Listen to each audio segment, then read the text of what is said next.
अच्छा, मुझे ये बताएं कि आफ्टर डेथ अक्सर हम सुनते हैं कि कॉज ऑफ डेथ फाइंड कर रहे होते हैं, डॉक्टर्स फाइंड कर रहे होते हैं। आप लोग बीइंग अ फार्मासिस्ट या फॉरेंसिक टॉक्सिकोलॉजिस्ट, तो आप लोग क्या कैसे इंटरप्रेट करते हैं कि ओवरडोज हुई है किसी मेडिकेशन की, या कोई उसने ड्रग ओवरडोज किया, या किसी ने उसका मर्डर किया है, या फिर सुसाइड है? तो ये सारी चीज़ें आप किस तरीके से डिफ़ाइन करते हैं? अच्छा, इसमें डॉक्टर्स जो है ना वो डायरेक्टली कभी भी अपना ओपिनियन नहीं दे पाते हैं, वो देते भी नहीं है और देना भी नहीं चाहिए, क्योंकि वो भी लीगल सिस्टम से अटैच होते हैं। स्पेशली जो मेडिकल ऑफिसर्स होते हैं जो पोस्टमार्टम करते हैं, वो हमेशा वो कहते हैं कि रिपोर्ट्स मिलने के बाद फॉरेंसिक की फिर वो अपना ओपिनियन देंगे। उसमें जब पोस्टमार्टम होता है तो उसके दो पोर्शंस हो जाते हैं। ठीक है। एक पोर्शन तो टॉक्सिकोलॉजी में आ जाता है, जिसमें टॉक्सिकोलॉजिकल स्टडी की जाती है कि उसमें कोई जहर दिया गया या नहीं दिया गया, उसकी क्या अमाउंट थी, वो क्या इतनी थी कि उसकी डेथ हो सकती हो या ना हो सकती।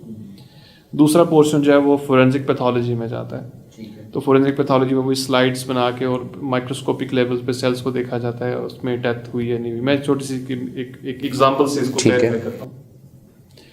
से फॉर एग्जांपल एक ऐसा केस आ जाता है जिसमें आपको जैसे अभी विंटर्स हैं, उसमें बड़ा कॉमन है ये, तो आपको कोई डेड बॉडी कहीं से मिलती है विंटर्स में और उसकी बॉडी पे कोई निशान नहीं है किसी तरह का, कोई तशद्दुद नहीं है या कोई और किसी तरह की इंजरी नहीं है, और एक बड़ी साइलेंट डेथ हो गई है, यंग एज है से फॉर एग्जांपल, और यंग एज में सस्पिशंस और बढ़ जाते हैं कि डेथ कैसे हुई है।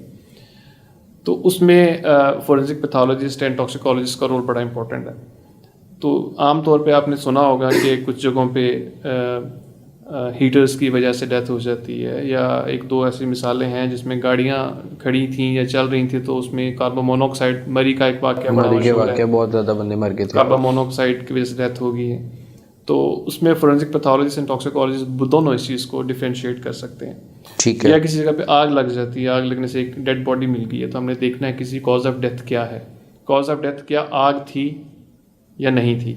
और फर्ज किया अगर वो हम उससे उसका ब्लड सैंपल टेस्ट करते हैं तो हमें इसमें कार्बन मोनोऑक्साइड मिल जाती है, इसका मतलब है कॉज ऑफ डेथ फायर थी। ठीक है। और डॉक्टर्स जो होंगे जब वो पोस्टमार्टम करेंगे दे विल चेक उनका एयरवेज को देखेंगे, पैसेज, अगर वहाँ पे उनको ब्लैक सूट मिलता है जैसे बर्न होती है तो उससे भी। और पैथोलॉजिस्ट जो है वो लंग सैंपल्स और ब्रेन और हार्ट इनकी स्लाइड्स बना के चेक करते हैं। सो इनकी क्यूमुलेटिव जो फाइंडिंग होती है उससे डिटर्मन होता है।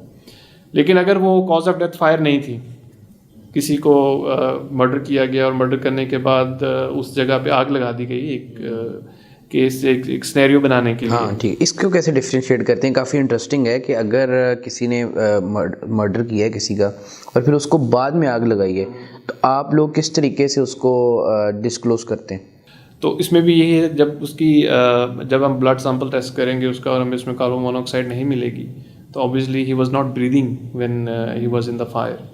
तो इसका मतलब जो कॉज ऑफ डेथ तो फायर नहीं है। ठीक है। ठीक है। सो और मैनर ऑफ डेथ फिर ये होगा कि ये एक्सीडेंटल है, सुसाइडल है या होमिसाइडल है। ठीक। तो वो फिर जब ये रिजल्ट्स मिलते हैं तो उससे cause and manner of death जो है वो फिर मेडिकल ऑफिसर अपनी रिपोर्ट में जनरेट करके कोर्ट ऑफ लॉ में सबमिट करवाता है।